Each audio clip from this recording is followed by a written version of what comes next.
to end right now, how would you be remembered? You never acted on those ideas. You never pursued that dream. You never used those talents. You never used your voice. We never saw your leadership. You never wrote that book. And now we have to go to the grave together.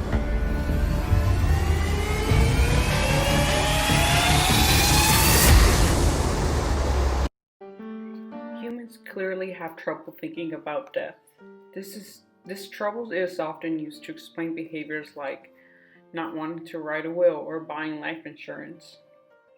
Fear of death makes us spend 15% of our income on medicine to allow us to believe that we will live longer.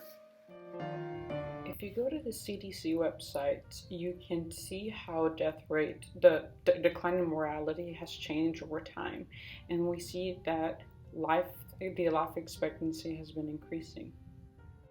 Life is valuable because we can sense what others feel, we can imagine others' experiences, and because we can imagine it as our own experience, we naturally want the experience to be pleasant, good, and memorable.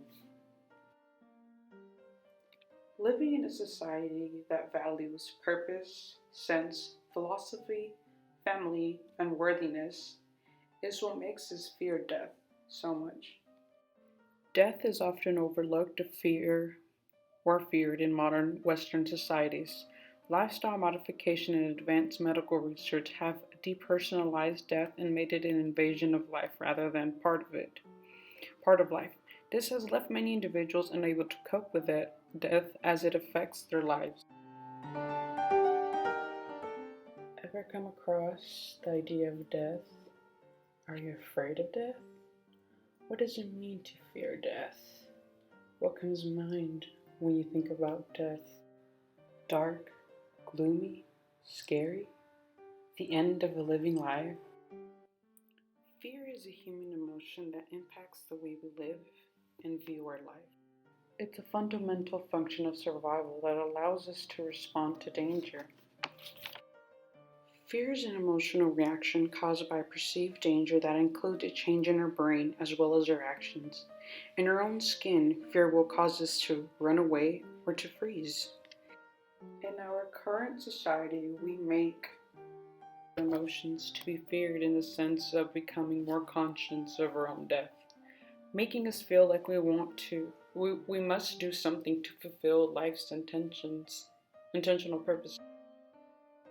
The ability to have a human conscience is to acknowledge the consequences that help us learn that we are mortal and we have a lifetime limit, meaning that we won't live forever and our life will come to an end eventually. Being able to be conscious over death gives us an obligation to rationalize ourselves and how we live our life. The rationality of fearing death is unmistakably strictly related to one's assumptions about death. Life flows from the ability of humans being able to think, become curious, and acknowledge our surroundings. By acknowledging our surroundings, we start to become conscious about our own death or a loved one's death. Fearing the end of life, we start to see death being unpleasant and miserable. Having the ability to live and share memories with others makes us question our life purpose. Our social construct always pressures the younger generations or any individual to overcome an achievement so we can feel accomplished before we leave this life. We are the ones who decide what our life purposes are. We are the ones that make the world have a meaning. Now take a few seconds to think about your life purpose. Everyone has a different purpose in life.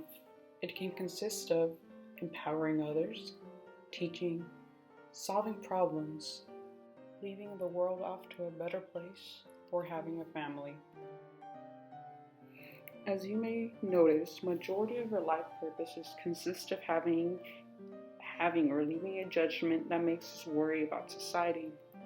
We as a society define purpose, family, worthiness, and sense as a whole. allowing us to fear of not fulfilling our human duties and having emotions control how we feel towards others is what makes us fear death. A philosopher by the name of Ernest Becker states that the fear of death is at the center of all human efforts, because all people naturally fear their own death, and the appearance of viewing death as a pointless life. Death confers a narcissist's desire to maintain the self-esteem of the individual, meaning that people are afraid to die because they are afraid to not live their life to their full potential, and not living life like society tells us to do. The philosopher Ernest Becker argues that the idea of death, the fear of it, haunts the animal like nothing else.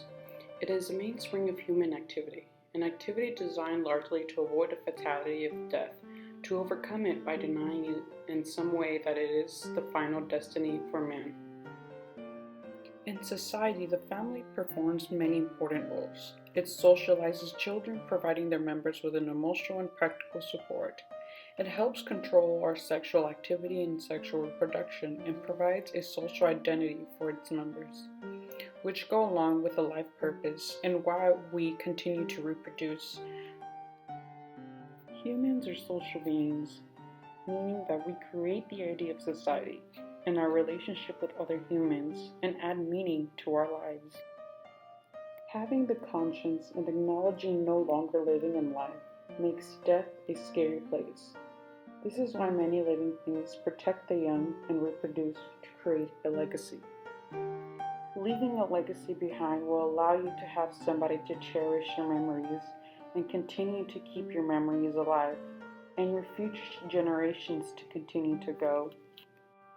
A balance between the birth rate and the death rate is obtained by the means of reproduction. The reason why many people and living things worry about reproducing is that they know at some time of their life it will come to an end, and they would want to protect and produce future generations. Just like humans, animals focus on the survival of their DNA and protect their youngins. The value in our existence of all living things, reproduction becomes an important factor in life. It is generally well accepted that any living species are also capable of representing and beholding certain forms of affective responses internally. Plants and animals are both living and share common functions like nutrition and reproductions, just like humans. However, animals and humans have a more conscious stand and at a higher level than plants. But the power of perception and movement is no way limited to humans, because animals hold these survival instincts too. But the difference between animals and humans is that when we reproduce, we're leaving memories behind. We're having someone to cherish our memories, someone who is living our legacy and telling stories from our life. Our existence would come to an end without a system of reproduction. Continuing generations becomes a way for us to be remembered in a way by growing our family tree. As we mentioned before, the balance between the birth rate and the death rate is achieved by reproduction. The older generations will be replaced by the new generation. At the beginning of the presentation, I showed a video that questioned me about dying and death. And it inspired me to think about the topic of why we fear death. We often don't ask ourselves such deep, dark questions, but we become aware of it when we see it happen, or presented to us, or questioned. We often learn to do something with our life, which we are always told by our family members, and if not by others. Because as we grow up, we start taking part in society, we start looking at our surroundings, and start thinking more about what we're doing here. This is why a majority of people always tend to ask us questions like, when are you going to start a family?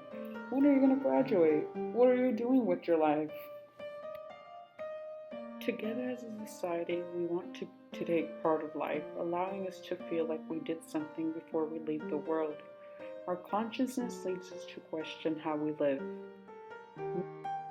We also tend to start a family to have someone cherish our memories, giving us some sort of purpose.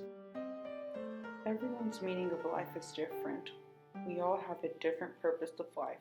which makes it fearful because we don't want to die without fulfilling life's propositions.